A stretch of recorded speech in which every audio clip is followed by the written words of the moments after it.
Hello everyone, हम बात कर रहे हैं एनबीसीसी इंडिया लिमिटेड कंपनी के बारे में।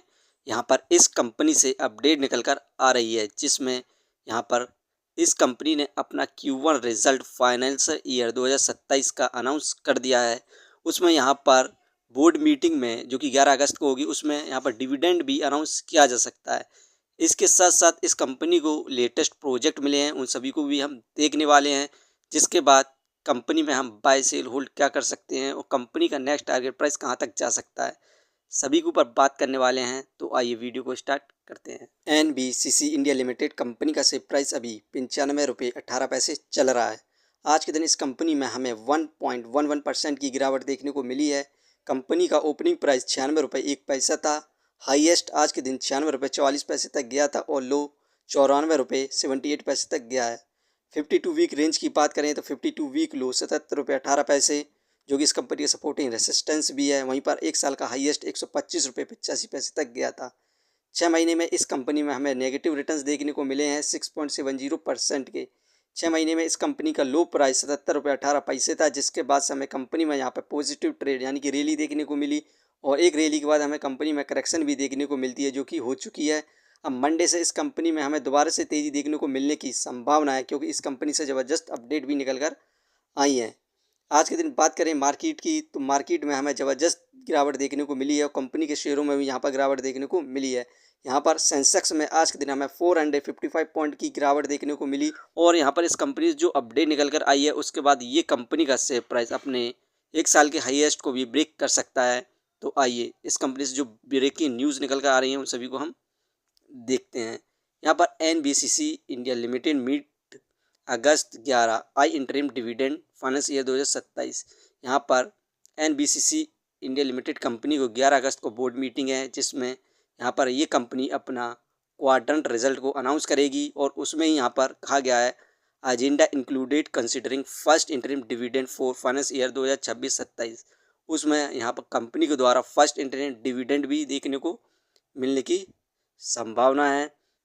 एनबीसीसी इंडिया लिमिटेड कंपनी को टोटल 801.2 करोड़ का इंफ्रास्ट्रक्चर प्रोजेक्ट मिला है। ये प्रोजेक्ट इस कंपनी को आरबीआई के द्वारा मिला है।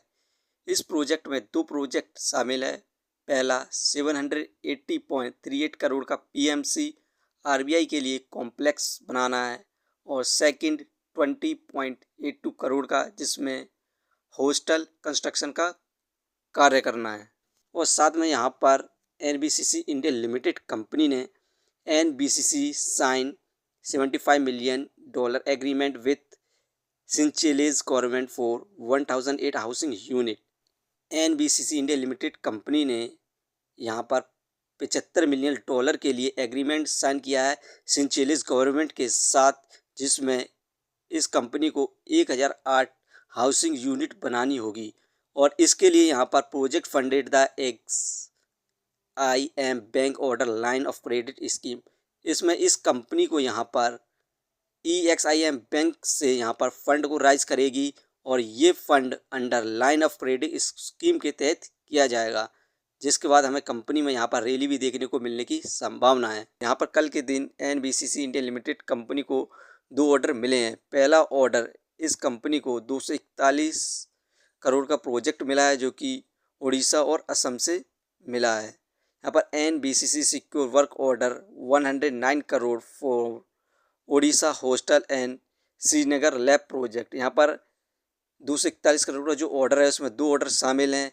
पहला ऑर्डर 109 करोड़ का है, जिसमें यहाँ पर एनबीसीसी इंडिया लिमिटेड कंपनी को उड़ीसा में हॉस्टल और श्रीनगर लैब प्रोजेक्ट बनाना है और जो कि एडिशनल में मिला है 132.28 करोड़ का है, जिसमें असम में इस कंपनी को प्रोजेक्ट पर कार्य करना है। इसके बाद हम इस कंपनी की शेयर होल्डिंग पैटर्न्स में भी चेंजेस देख सकते हैं।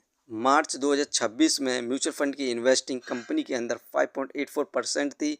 फिल की इन्वेस्टिंग 4.99% थी, जो कि जून में म्यूचुअल फंड की इन्वेस्टिंग बढ़कर 6.30% हो चुकी है। वहीं पर फिल ने अपनी इन्वेस्टिंग को कंपनी के अंदर कम किया है, 4.77% बची है।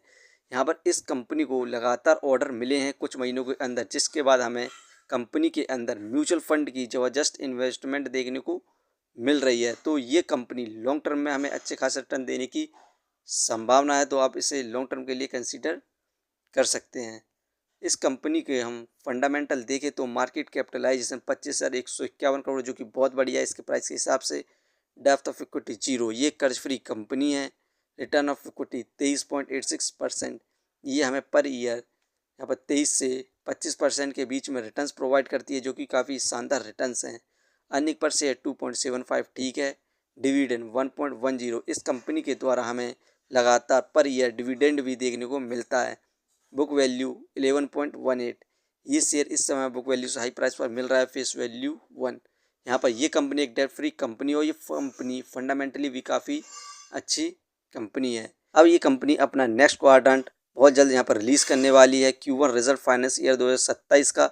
उसमें कंपनी के द्वारा, यहाँ पर एक्सपर्ट के द्वारा कहा जा रहा है कि कंपनी के द्वारा हमें यहाँ पर डिविडेंड भी अनाउंस किया जा सकता है, तो आप इस कंपनी को यहाँ पर होल्ड कर रख सकते हैं और लॉन्ग टर्म में भी आप अच्छे खासे रिटर्न प्राप्त कर सकते हैं। दोस्तों, ये वीडियो सिर्फ एजुकेशन पर्पज़ के लिए थी। यदि आप किसी भी कंपनी या स्टॉक्स पर इन्वेस्ट करते हैं तो एक बार अपने फाइनेंसियर्स और एक्सपर्ट की सलाह जरूर लें। कभी भी लोन लेके इन्वेस्टमेंट ना करें, वरना आप भारी मुसीबत में पड़ सकते हैं।